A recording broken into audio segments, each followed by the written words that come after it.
Porque el aniversario del puente es el día 10. Sí. El aniversario del puente es el día 10. Entonces... ¿Cómo comenzó, profesor, usted a interesarse por el tema de puentes? Sí, bueno, ¿cuándo descubrió que quería hacer algo de eso? Bien. Mi papá trabajó en el puente. Mi papá fue obrero del puente. Y mi mamá estaba embarazada de mí cuando se inauguró el puente. Por lo tanto, el puente cumple 40 años en mayo y yo cumpliré 40 años en agosto.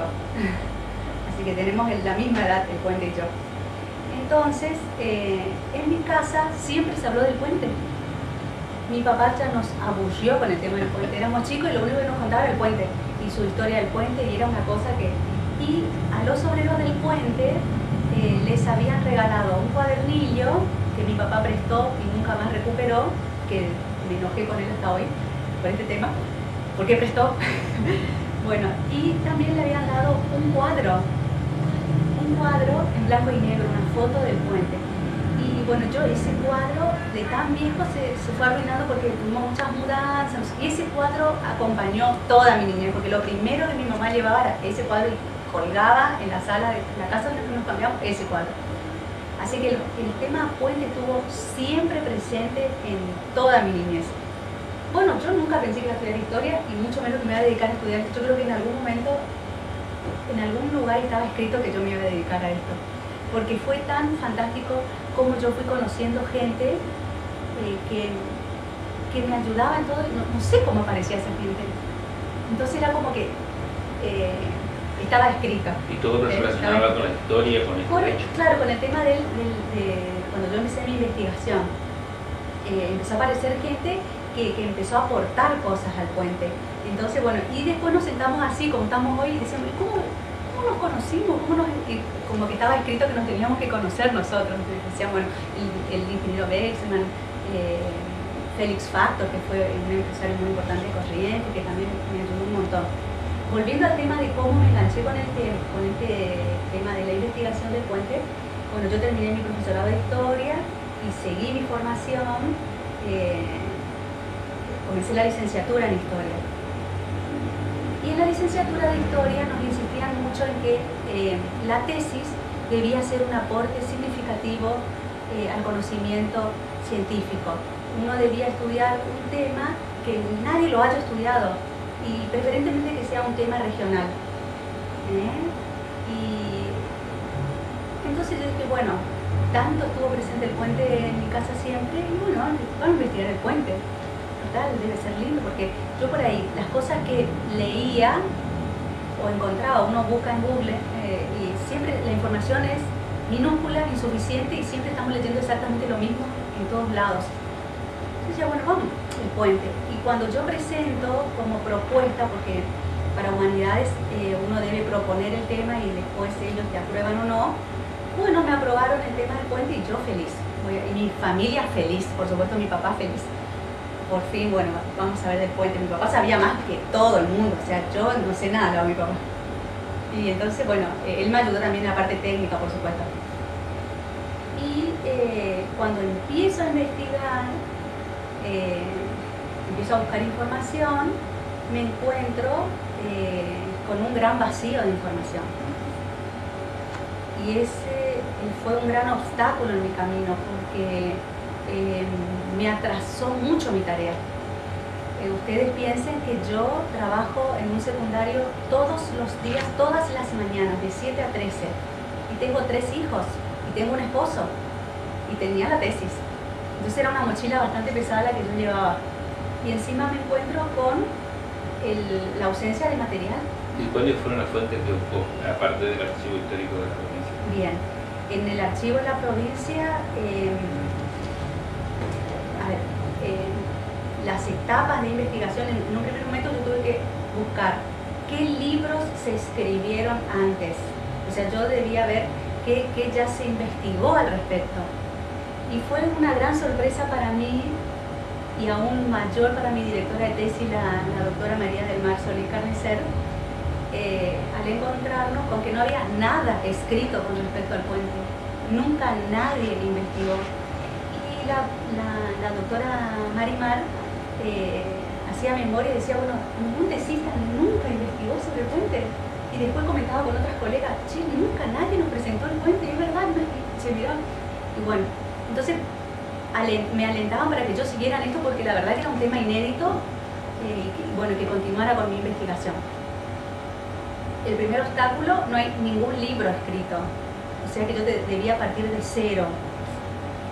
Al partir de cero, debía buscar los documentos éditos e inéditos sobre el puente. Ausencia total en Corrientes. Tampoco. En principio, en un primer momento fui a la Dirección Nacional de Vialidad acá, en Distrito Corrientes.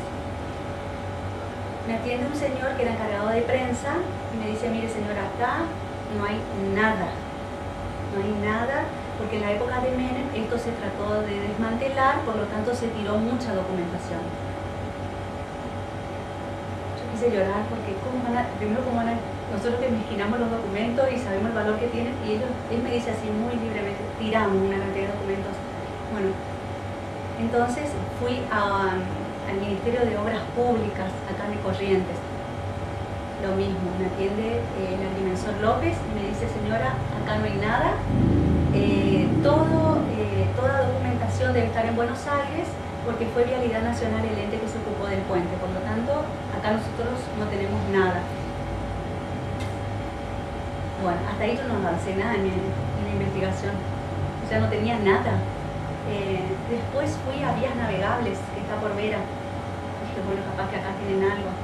Bueno, otro señor me dice, mire, nosotros acá, nada, si quiere usted presenta una nota, porque hay que respetar un protocolo, se envía a Buenos Aires, después vemos. Pero yo no le quiero desalentar, pero acá no tenemos nada. Bueno, en el Distrito Corrientes de Vialidad Nacional, el señor que me atendió me dio el mail del Distrito Chaco.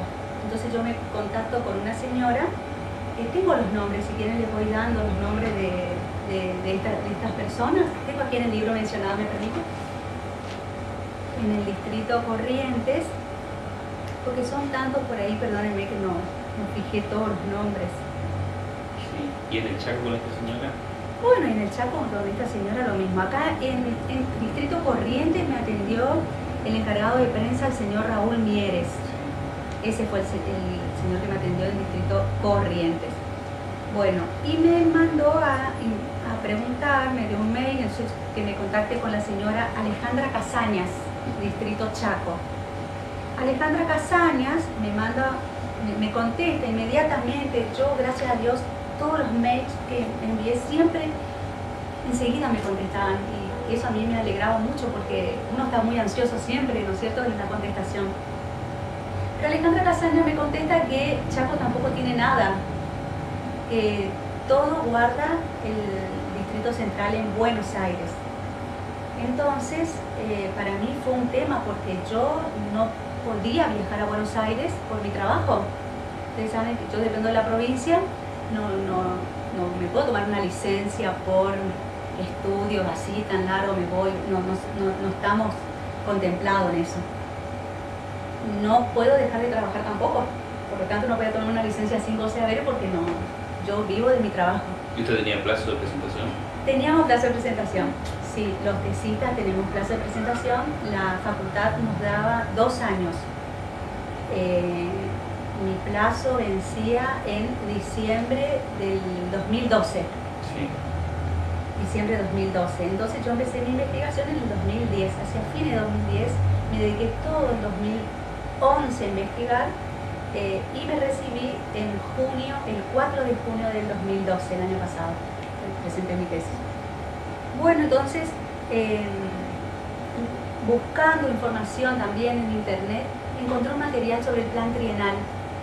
El plan trienal fue un plan ideado por Onganía, el gobierno de Onganía, donde contemplaba construcciones y mejoras en el plano de vías, caminos, puentes y comunicaciones. A eso tendía el plan trienal. Y es un material muy bueno que escribió la doctora Ana Castellani de Buenos Aires, una doctora en historia. Y también dejaba un mail. Entonces yo le mandé un mail, le pedí información, a ver cómo yo puedo conseguir información. Muy cara dura, pero siempre muy respetuosa, muy correcta yo, pero la señora no me conocía. Bueno, igual yo le mando el mail porque estaba tan desesperada por la información, entonces ella le mando un mail muy correcta y le pido por favor si me puede ayudar, soy de Corrientes, necesito información. Bueno, y ella me contacta con uno de sus becarios, Lucas Iramain se llamaba su becario, quien ya le había ayudado a ella en su investigación sobre el plan trienal, por lo tanto el tema de los puentes, él estaba sabiendo de dónde sacar la información. Bueno, Lucas Iramain me manda un mail y me dice, profesora, ¿qué necesita? Yo puedo trabajar con usted. Entonces, él le indico yo todo lo que necesito y le llevó como 4 meses buscar la información. Por supuesto que en esos 4 meses, mientras Lucas hacía el trabajo en Buenos Aires, yo me dedicaba a ver el archivo de la provincia y allí fue que me encontré con todos los diarios de la época y empecé a encontrarme con toda una historia desconocida por ahí, ¿no es cierto? Y muy bien registrada por los diarios, muy bien registrada por los diarios. Bueno, y ese suplemento del litoral para mí fue un tesoro fabuloso porque describe todo el tema de la inauguración y bueno, y con los personajes de ese tiempo, entrevistas a los empresarios de ese tiempo que se dedicaron a gestionar el puente. Y bueno, cuando Lucas me manda la información, ya estábamos hacia noviembre de 2011, que ese fue un tema en mi vida familiar porque el señor me cobró una suma de dinero muy importante para mandarme la información. Y entonces, bueno, fue un tema para mí porque me desestabilizó económicamente. Para que ustedes tengan una idea, yo hacia noviembre de 2011 yo cobraba 6.000 pesos y Lucas me cobra 4.000. Era mucha, hoy es mucha plata 4.000. En noviembre del 2011 era mucha plata. Bueno, entonces me quedaba, o le compraba la información, toda la documentación que yo necesitaba para mi tesis, o dejaba mi investigación. Entonces, bueno, hablamos con mi marido y no, ya estamos en el baile y vamos y le pagamos. Y depositó mi marido en el Banco Francés la plata, el hombre me manda la información y con toda esa información yo organicé mi trabajo. Eran documentos muy importantes que fueron muy útiles para mi trabajo, ¿no? Porque acá había información en los diarios, pero por ejemplo había detalles que yo necesitaba y que aquí no encontraba. Finalmente, digamos, el trabajo pudo dar con los planos, con la verificación de la unidad, ¿o no? Sí, la parte técnica, mi trabajo no apuntaba a la parte técnica, planos, eso yo tengo porque me mandó Lucas, encontró puente y me mandó, pero lo mío era la parte histórica, las gestiones, los arreglos, que firmaron. Y en ese marco, entonces, a la luz de esta investigación, ¿qué significa el puente para Corrientes y para Chaco? El puente para Corrientes particularmente significaba en ese entonces insertarse en la Argentina. Porque ¿en ese entonces todavía no estaba Zárate? No, Zárate es posterior. O sea que estábamos literalmente aislados. Sí, y tenemos que tener en cuenta que Corrientes tiene una situación geográfica insular. El río Paraná, el río Uruguay hace que Corrientes y Misiones particularmente como que están desprendidas del resto del país. Entonces, ¿cuáles eran las vías de comunicación?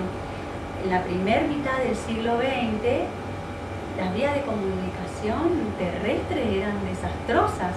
No existían pavimentos, no existían rutas, todo eran ríos o calles o rutas, caminos medio marcados, digamos. No había una política de camino seria. Recién a partir de fines de la década del 50 y la década del 60 es cuando comienzan a a pavimentarse las rutas nacionales, pero nosotros teníamos una carencia absoluta de comunicación para poder atravesar los ríos. Entonces, Corrientes fue la provincia que más insistió para que se construyera el puente. Se van a enojar los chaqueños con esto, y a mí me gusta que se enojen, porque esto va a hacer que se enriquezca aún más el tema del puente, porque mi trabajo está contemplado particularmente la parte de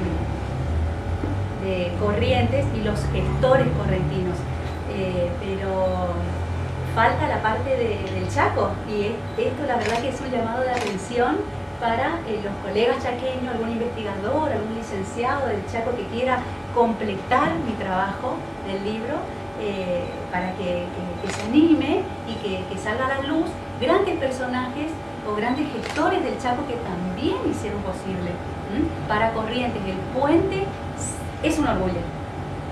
El puente General Belgrano es un orgullo para los correntinos, particularmente empresarios, profesionales, instituciones como el Rotary, como la Universidad Nacional, gestionaron el puente. Eso fue en el 70 y hoy ¿qué es el puente? El puente sigue siendo un símbolo, pero es un símbolo insuficiente. ¿Qué rescato yo con esto? Con mi trabajo, ¿cuál es mi objetivo prioritario? Hacer un llamado de atención a todos los empresarios, un llamado de atención para los empresarios, los comerciantes correntinos, los profesionales, la sociedad civil en general. Todos deberíamos insistir y pedir el segundo puente. ¿Por qué yo insisto con esto? Porque se habló de este puente desde el año 47. Durante 20 años los empresarios, comerciantes, la universidad a partir del 56 que se inauguró, insistían con el puente. ¿Desde dónde? Desde los medios.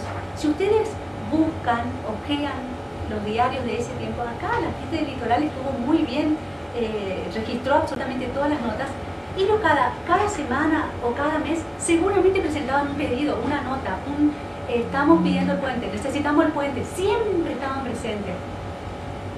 Estaban en los medios presentes este sector empresarial, comercial, profesional, pero no solamente en los diarios, sino en la radio. En el LT7 tenían un espacio radial que se llamó La Tribuna Empresarial. Juan Manzolillo tenía un programa allí. Juan Manzolillo era un empresario de la década del 50, y él desde allí, desde ese espacio radial que solamente media hora duraba, media hora semanal, se ve que costaba mucha plata mantener un espacio radial en ese tiempo. Entonces, todas las semanas, media hora, él se dedicaba a insistir desde su lugar de comerciante en la necesidad de un puente. Y hoy, ¿qué nosotros tenemos? Un silencio. Nadie habla del puente. Cada cuánto se reúnen, por ejemplo, la Federación Económica de Corrientes con los del Chaco, o APIC. Silencio. Si el puente se va a caer, porque usted ve que está como fracturado el puente, si entendí bien lo que me plantea. Y segundo, ¿qué podemos hacer desde nuestro lugar para reclamar?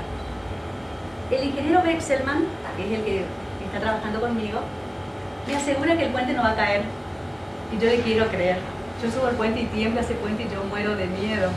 Pero él me dice que naturalmente todos los puentes deben tener elasticidad y todos los puentes se mueven. No existe un puente tan largo y de estructura rígida, porque allí sí el puente se va a rasgar y se va a caer y se va a colapsar.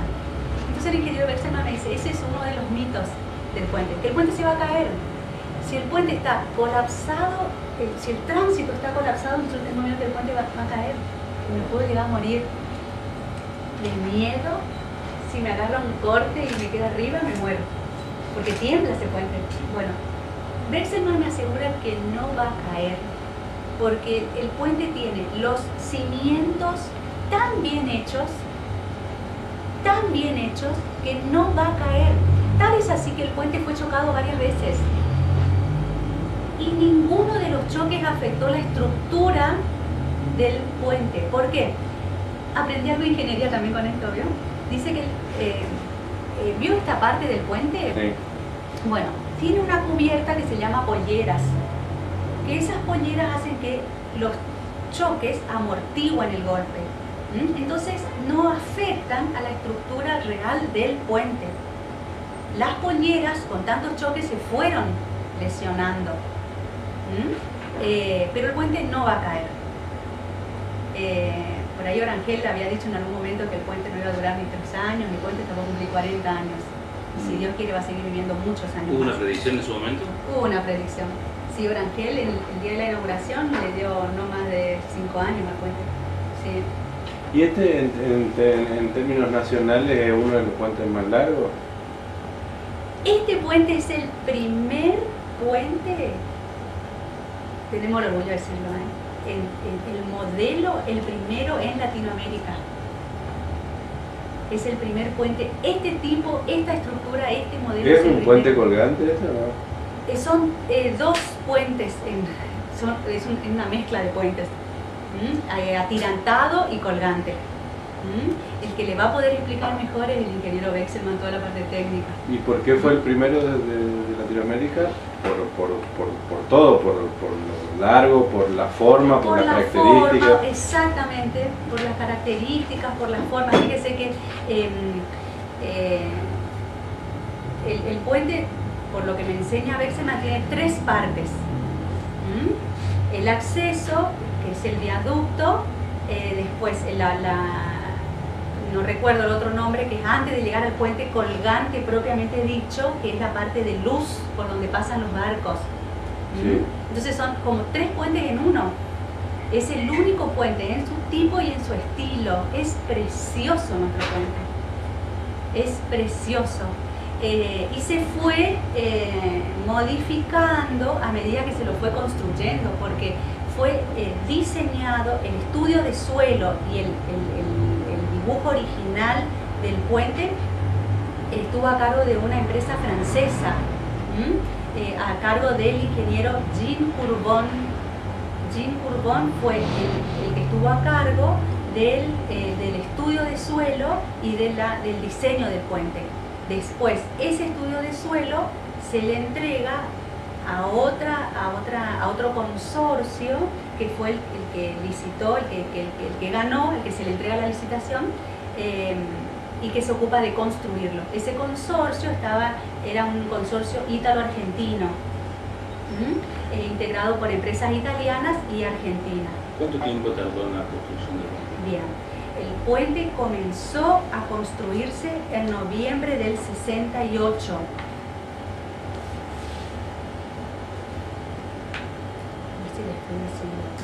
Sí, en noviembre del 68 se comenzó a construir y se entregó el 10 de mayo de 1973. Ahí en su libro dice Sí. que no se paraba nunca, que se trabajaba los 365 días del año, 24 horas, salvo duelo. Sí, señor. ¿Quién lo dice? ¿Su padre? Sí, señor. Sí, mi papá me contaba, está en la entrevista, que cuando se ingresaba, a ver, había unas tipo islas o tipo balsas que hacía que lleve a los obreros hasta el lugar donde tenían que trabajar. Y al subir a esa balsa había un cartel que rezaba que estaba previsto que se mueran 70 personas en el puente. Dada la magnitud de la obra, qué lástima que no haya fotos de eso. Tenemos que creer en lo que él me dice, tengo que creer en lo que me dice el informante. Había un cartel que rezaba que 70 personas estaba previsto que se muera dada la magnitud de la obra. No se paraba nunca, eran 3 turnos de 8 horas. Las 24 horas del día, los 365 días del año. El único día que no se trabajaba era el día en que se moría un compañero. ¿Y al final se sabe cuántas personas murieron? Oficialmente se murieron 5. 5 están registrados. extraoficialmente, por lo que me dice mi papá, son 13. Igual sigue siendo un número minúsculo al lado de los 70 que estaba previsto. Ahora, ¿por qué esa diferencia de número? Y tal vez no lo registraron, tal vez no se querían comprometer, desconozco. Desconozco la causa, pero oficialmente si Vialidad Nacional le va a decir 5. ¿De dónde eran los obreros? Correntinos y chaqueños. En su mayoría eran chaqueños. O sea, básicamente son los técnicos son los que vinieron de afuera. Sí. Las empresas eran de afuera. Sí. Más chaqueños que correntinos. Sí, más chaqueños que correntinos. Sí. Por alguna circunstancia que usted pudo haber tenido. La verdad, yo no me ocupé particularmente de esa tarea para el próximo libro, que yo espero, porque dejo un mail y un face para que la gente que tenga datos después me aporte, porque la verdad que estamos necesitando aún más información para poder cubrir científicamente y seriamente esta parte que no hay información. ¿Y cuáles son los datos que a usted más le llamaron la atención? Los bocadillos, digamos, de la investigación. Bueno, yo había dicho anteriormente que empresarios correntinos fueron los que iniciaron o levantaron la bandera de necesitamos un puente ya. Esto fue en 1947. En 1947 ya los empresarios, si usted me permite, le digo quiénes son, porque son... Está así por ejemplo, Benito Belcastro, Domingo Fernández Capurro, Antonio Locheski, Felipe Mogor. El otro día cuando yo vine a buscarlo hasta la mañana me recibió un señor allí, un señor grande ya, y me dijo, ¿y usted sabe quiénes son los empresarios? Sí, y yo me acordaba de algunos. Y yo le dije Felipe Mogor. No me diga nada más, señora. Yo le conocí a Felipe Mogor, solamente esperaba que usted me diga Felipe Mogor. Qué bueno que le reconozcan a Felipe Mogor. Y está bueno eso, porque toda esta gente son héroes anónimos. Y ellos fueron los que levantaron la bandera del puente. Empresarios, comerciantes, profesionales de Corrientes, que fueron los que iniciaron la gestión. Pero no solamente que iniciaron la gestión, continuaron en el tiempo. Y lo que más me impresiona es que continuaron en el tiempo pese a los distintos tipos de gobiernos que tuvo Corrientes y tuvo la República Argentina.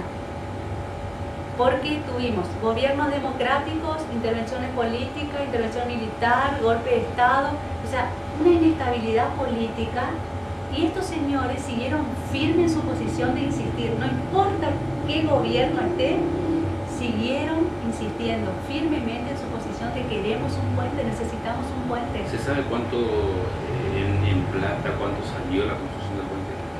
Y hay distintos números. El último registro de un documento que dio Vialidad Nacional es de 34 millones. Hablamos de 34 millones de dólares en ese tiempo. ¿Quién financia la obra? El Banco Internacional de Desarrollo. Continuando con lo que usted me preguntó, ¿qué es lo que me impresionó? Esto, por ejemplo, la insistencia de estos señores comerciantes que no tienen su debido reconocimiento, no tienen, ni siquiera una plaquita en el puente. No tienen, nadie los conoce, nadie nunca los mencionó, excepto ustedes.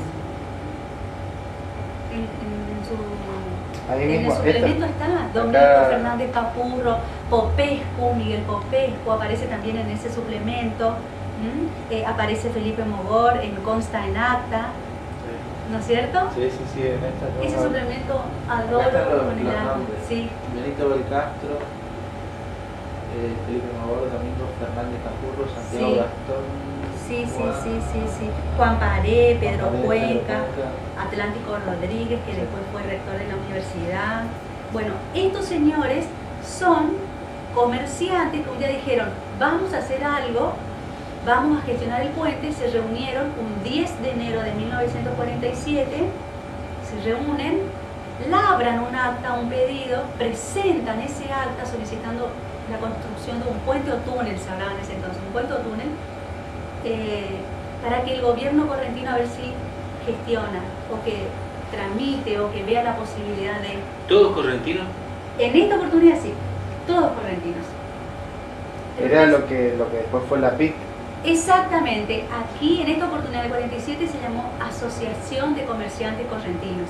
Después, más adelante, se llama PIC. La cuestión es que eso a mí me llamó la atención. Estos señores siguieron, entre comillas, molestando con cartas en los diarios, en la radio, todo el tiempo. Y sí, seguramente el problema seguían teniendo y al ser comerciante el problema es muy grave, digamos, cómo traer, cómo comerciar. Por supuesto, Domingo Fernández Capurro, por ejemplo, él era comerciante de la nafta. Él traía la nafta del Chaco.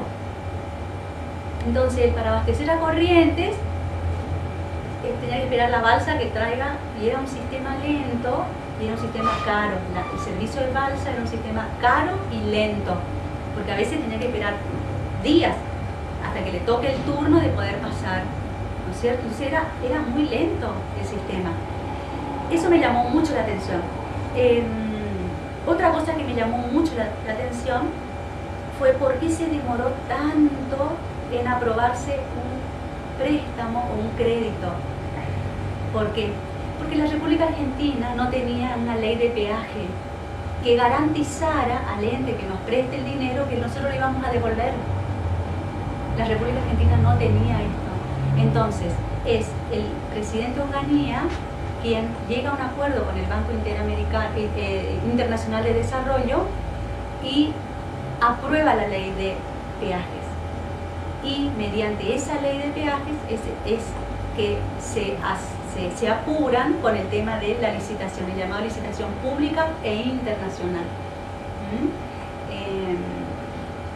¿Y ese crédito salió en soledad o hubo otros créditos por el mismo banco en el mismo tiempo para otras obras en Argentina? Bueno, hoy al comienzo de nuestra charla yo le había contado el tema del plan trienal.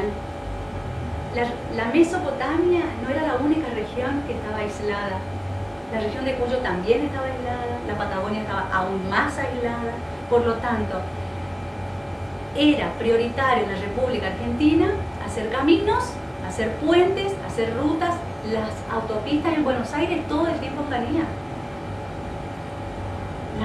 Las rutas nacionales acá, la ruta 12, comenzó no en el tiempo de Onganía, antes, en el 62. Piragini. No, Piragini no está más. Ahí justo el golpe de Estado. En el 62.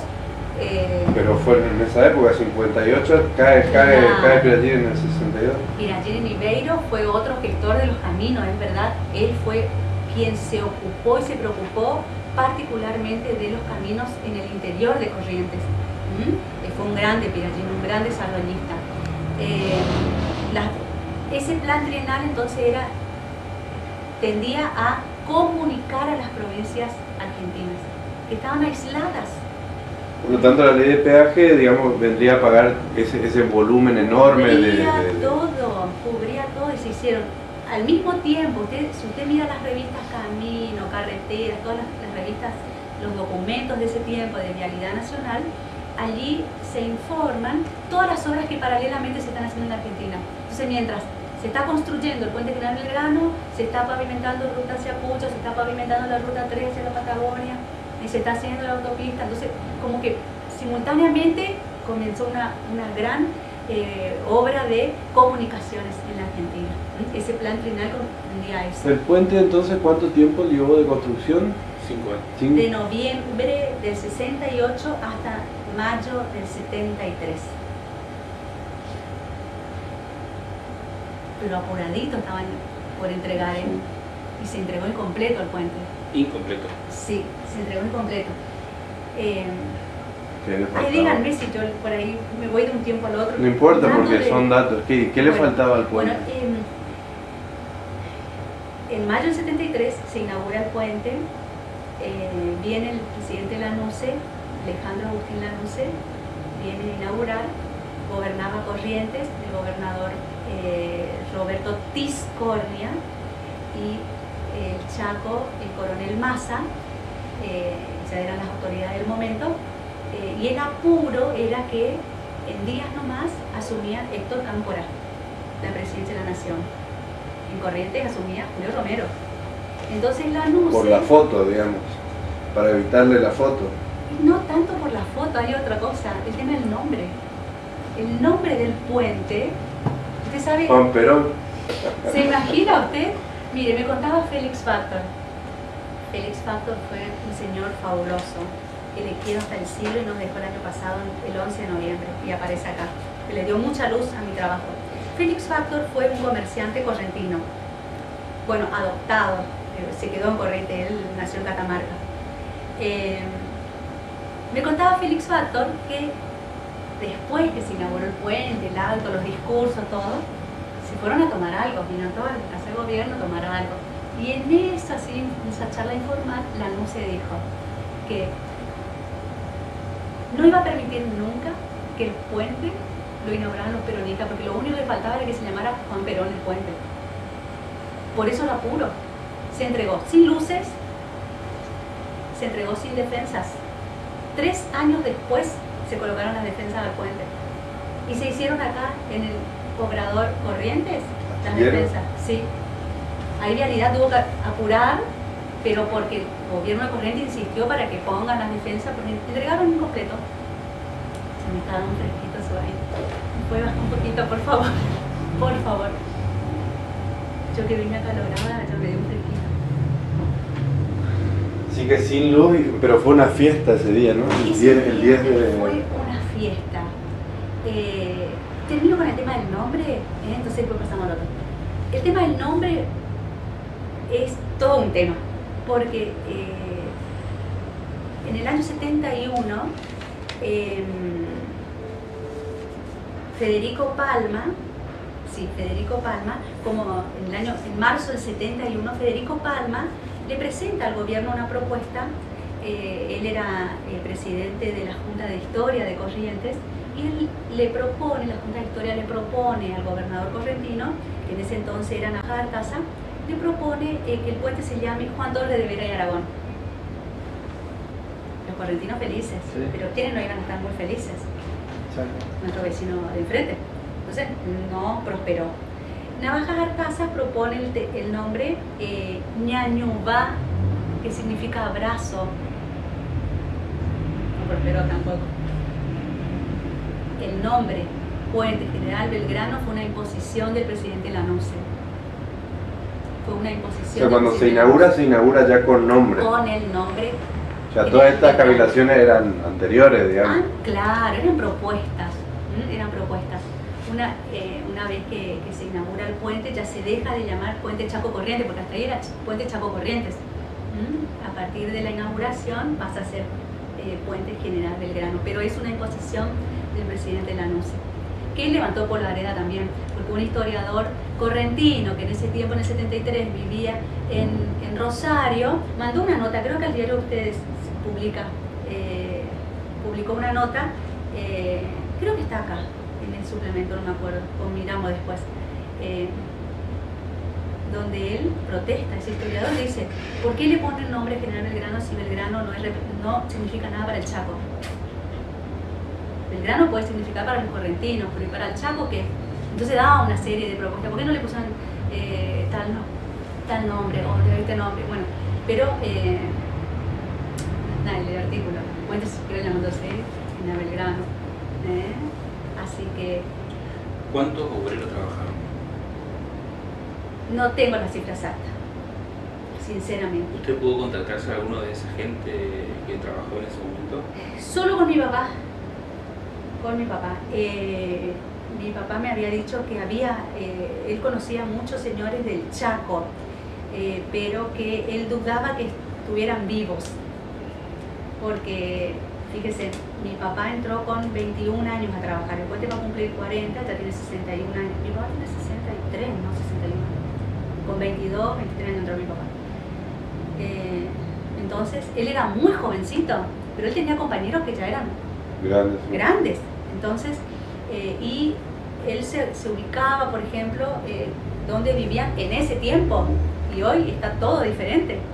Entonces, bueno, digo, como yo estaba muy ocupada, en realidad le digo, bueno, después nomás vemos en otra oportunidad. Yo quería, la parte de entrevistas en realidad es un anexo que tiene el libro para tratar de graficar un poco un aspecto del puente, pero que mi enfoque particular es la parte histórica y toda la gestión política que se hizo para que se concretara. ¿Y qué cree usted que falta investigar del puente entonces? Y muchas cosas. Yo espero ansiosamente que la gente colabore conmigo porque mi libro se llama Primera Aproximación, humildemente. Primera Aproximación. Me costó muchísimo hacer este libro, justamente por la ausencia de material en Corrientes. La ausencia de material serio, porque a nosotros en la facultad nos forman para que todo lo que nosotros escribimos o escribiéramos debemos estar documentados. Saqué de este documento, saqué de acá. Todo lo que escribe un historiador es algo serio. Entonces, seguramente le falta un montón de cosas a mi libro y yo espero que la gente colabore conmigo y que me mande información y que esto se enriquezca. O que aparezcan por ahí colegas del Chaco y le sumen a esos héroes anónimos como esta lista de empresarios que nadie los conoce, salvo sus familiares. A veces ni los familiares sabían de qué se ocupaba su abuelo, su tatarabuelo, y fueron grandes de verdad estos empresarios. Lo que hay que tener en cuenta también es que estos empresarios también formaron parte del gobierno, muchos de ellos fueron parte del gobierno. Por ejemplo, Domingo Fernández Capurro fue ministro de Hacienda del gobierno de Gustavo Revidati, por ejemplo, que gobernó entre el 66 y el 67. Y allí estaba gobernando el presidente Onganía en el país. O sea que trabajaba como comerciante, ocupaba un cargo público y aprovechaba ese cargo público para seguir insistiendo por el tema del puente. Eso también favoreció para que la gestión continuara, a pesar de estar en un gobierno de facto. O por ejemplo, José Jorge Chamas, que fue otro comerciante correntino, también fue ministro de Hacienda de Hugo Garay Sánchez, que fue el gobernador que recibe a Onganía en Corrientes entre el 67 y el 69. O sea, estos señores ocupaban un lugar en la sociedad civil, digamos, pero también ocupaban un cargo público y desde cualquier lugar el único objetivo era el puente. Después, en ese tiempo que el puente estuvo sin defensa, sin collera, sin luz, no tuvo algo que se conozca, ningún accidente o algo parecido, algún susto. Gracias a Dios no. Las polleras estaban ahí, o sea, todo lo que le faltaban eran las defensas que nosotros vemos hoy, esa especie de triángulos que vemos en el río, eso no tenía. Si ustedes observan las fotos del día de la inauguración, no están. Eso aparece 3 años después, pero Corrientes tuvo que gestionar mucho para que finalmente Vialidad Nacional terminara la obra, porque se terminó incompleta la obra. Pero hay que tener en cuenta eso, lo que les dije anteriormente, que Cámpora estaba ahí y ellos querían, no iban a permitir nunca. De todas maneras, no la terminó Cámpora aquí. ¿Cámpora cuánto estuvo? Un año. No, un año, y después ya vino enseguida Perón. Perón vino enseguida. ¿No hubo intentos de cambiar el nombre? No que yo sepa. Quedó Puente General Belgrano, quedó así. No conozco, no digo que no haya. Tal vez hay alguna gestión y yo desconozco. Está bueno para investigar eso. Para el próximo libro. A esto es que no teníamos una ley de peaje, por ejemplo. Y que fue el presidente Onganía el 7 de noviembre. El 7 de noviembre del 67, en una cena de Vialidad Nacional, de camaradería, él anuncia que finalmente se sancionó la ley de peaje el 7 de noviembre del 67, y para eso ese anuncio fue verdaderamente una fiesta para los correntinos particularmente, porque iba a abrir las divisas extranjeras para que finalmente se concretara el tema del puente. ¿Estaban pendientes de eso? Absolutamente, porque esa era la traba. En una entrevista que yo tuve con el doctor Ricardo Leconte me decía: profesora, el tema era que nosotros no teníamos la ley de peaje. que si él salía antes yo me iba directamente al primero. Anduve por todo el mundo investigando hasta que después en una tarde me dijo, mire, faltaba la ley de peajes. Pero la ley de peajes, yo era estudiante muy joven, me dijo. ¿Cuánto tiene? 80 años tiene, te conté. Cuando él era estudiante muy joven ya se hablaba de la necesidad de la ley de peajes. O sea, hace mucho tiempo. Los gobiernos por ahí no veían con buenos ojos, no le prestaban debida atención. Ahora que yo hablo de gobierno, hay algo que tenemos que destacar acá. ¿Cuándo se da el único momento histórico en la Argentina y en Corrientes y Chaco que se da la armonía política? Durante el gobierno de Pirallini Niveiro. Del 58 al 62 gobierna en el país Frondizi, radical, desarrollista. En Corrientes, Fernando Pirallini Niveiro, en el radical, desarrollista. Y en el Chaco, Anselmo Zoilo Duca, radical, desarrollista. Los tres tienen el mismo proyecto de país, los mismos objetivos. Por eso, durante el gobierno de Pirallini Niveiro se hicieron tantas obras de camino y obras importantes en Corrientes, y al mismo tiempo en el Chaco se hizo lo mismo. El aeropuerto acá se empezó allá a construir en el Chaco. O sea, tenían el mismo proyecto de país. Los tres, Frondizi, Pirallini Niveiro y Duca. Y justamente en el gobierno de Pirallini Niveiro es cuando estos dos gobernadores, en junio del 61, un frío de morirse, a las 11 de la mañana se encuentran en el medio del río Paraná, un lugar neutral, para firmar un acta de compromiso para poder empezar a gestionar el puente General Belgrano, el puente Chaco Corrientes en ese entonces. Junio del 61. Junio del 61, a las 11 de la mañana, sí. Qué ganas que tenían, Pero estaban, cuando yo me entrevisté. Junio del 61. ¿Salieron o están en es una de las que faltan? En junio del 61, yo charlé con la señora de Pirallini Niveiro. Hoy es viernes, el miércoles me entrevisté con Amorosa. Y le digo, señora, ¿cómo se le ocurrió a su esposo en medio del río Paraná? En medio del río Paraná, un frío junio. Dice, ese día hizo mucho frío. Dice, pero mi marido era así. A él se le ocurrió que debía ser un lugar neutral, ni Chaco ni Corrientes, en el límite, allí. Entonces, fuimos con el yate Tarahui. Ella se fue. Ella se fue. En el yate Tarahui, propiedad de Corrientes, fuimos y nos instalamos y le esperamos al gobernador Duca, que vino con toda su comitiva, en otra lancha, se subieron al Tarahui, firmaron el acta de compromiso, después se bajaron los chaqueños, se subieron a su lanchita y juntos vinimos a Corrientes y tomamos algo en la casa de gobierno. Pero era una armonía y ¿a quién se le ocurre juntarse en el medio del río un frío? Hoy si no es no sé, más pretensiones. A ver si me explico. En ese tiempo, bueno, tiene un carácter simbólico también, sí, digamos. pero todo era difícil. Igual los tipos tenían ganas de hacer. Hoy es como que tenemos tantas cosas, tantos adelantos técnicos, científicos, comunicaciones, y estamos cada vez más incomunicados. Parece una paradoja, es una paradoja. Es una paradoja. Este segundo puente se está demorando un montón. Ahora, ¿qué pasa? Corrientes radical, el Chaco peronista, y el peronista del Chaco que no anda bien con el gobierno nacional que tampoco nos quiere a nosotros. O sea que es un triángulo amoroso horrible porque no nos queremos.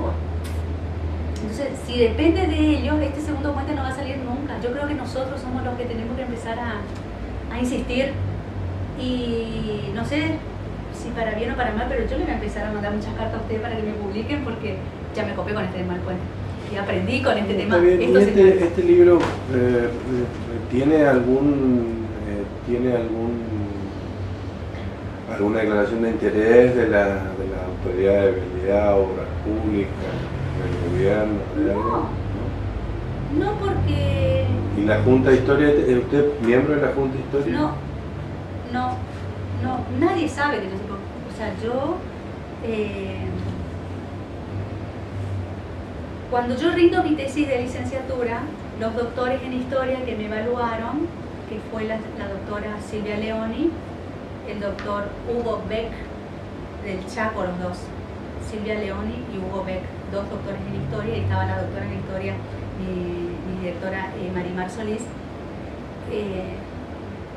Marimar ya conocía mi trabajo, por supuesto, pero los otros dos que tuvieron que leer previamente mi trabajo para después evaluarme para mi defensa de tesis, porque no sé, ustedes deben saber el procedimiento, uno debe entregar primero su trabajo, después a los 2 o 3 meses le avisan, bueno, y uno debe defender su trabajo.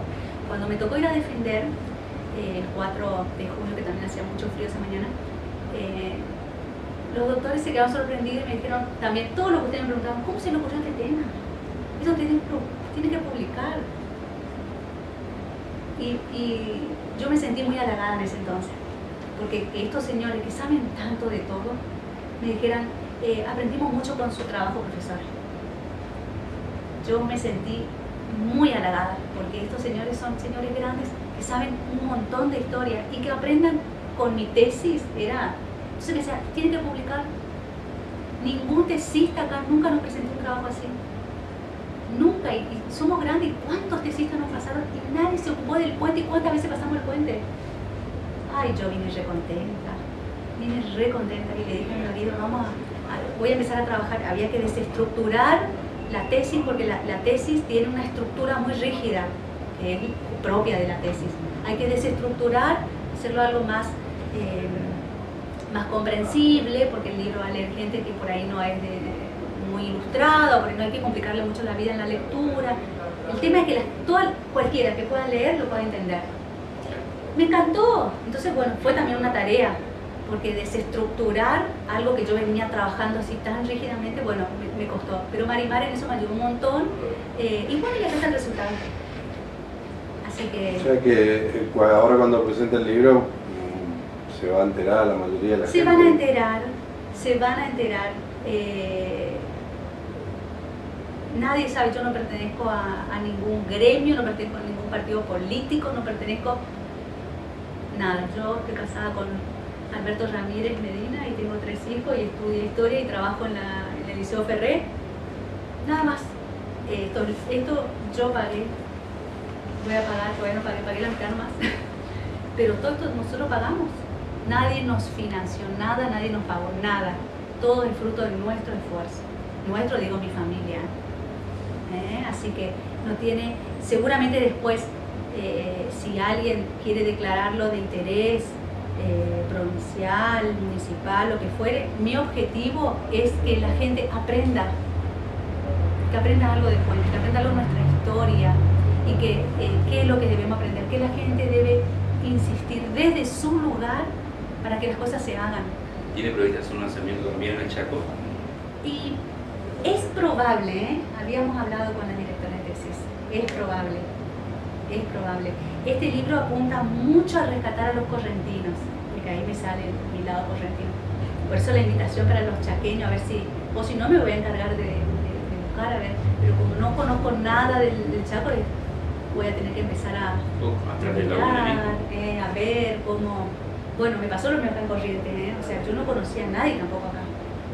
Y así, por medio de los diarios y las notas, que son tan importantes, las notas de los lectores, y que dejen un correo, así descubro a Félix Factor.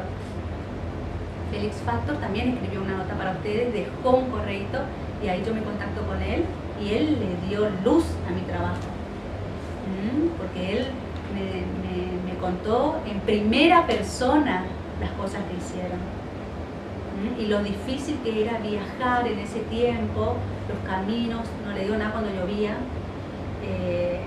entonces era todo muy dificultoso. Para ellos era fundamental, imprescindible, era algo urgente que se construya el puente, y les llevó 20 años de gestión. 20 años. Hoy no sé si alguien insistiría tanto, por ahí capaz 1 o 2 veces va y después ya, bueno, chao, no quieren el puente. Pero estos tipos estaban empecinados en que necesitábamos el puente, porque Corrientes estaba aislada de la Argentina. Sí, lo único tal vez que se pueda parangonar, pero no sé si lleva tanto tiempo, es el reclamo de los gasoductos, que es una cosa que se sostiene por ahí. pero que no sé si lleva 20 años el reclamo del gasoducto Hornea. Y es como que pasaron los gobiernos y se sigue sosteniendo ese reclamo porque existe una necesidad ya casi real, extrema, sí, digamos, de poder contar con ese... Y pasan los gobiernos, y pasa el tiempo, y seguimos. Pero es básicamente así, es la sociedad civil organizada la que sostiene, digamos, el reclamo. Hoy es ensordecedor el silencio que hay. Yo 2 o 3 veces por semana miro a los diarios de Corrientes, diarios digitales, en mi casa, a ver qué hay de Corrientes y de Chaco. A ver si por ahí se junta, por ahí. Pero muy de vez en cuando el ministro Godoy está queriendo, anuncia que se va a ir a Chaco, o sea, es como total. O la Federación Económica de Chaco y la Federación Económica de Corrientes se van a juntar pero es una vez cada tanto, es como tienen que insistir todo el tiempo, molestar, y tenemos que aprender de estos señores que con pocos recursos hicieron mucho.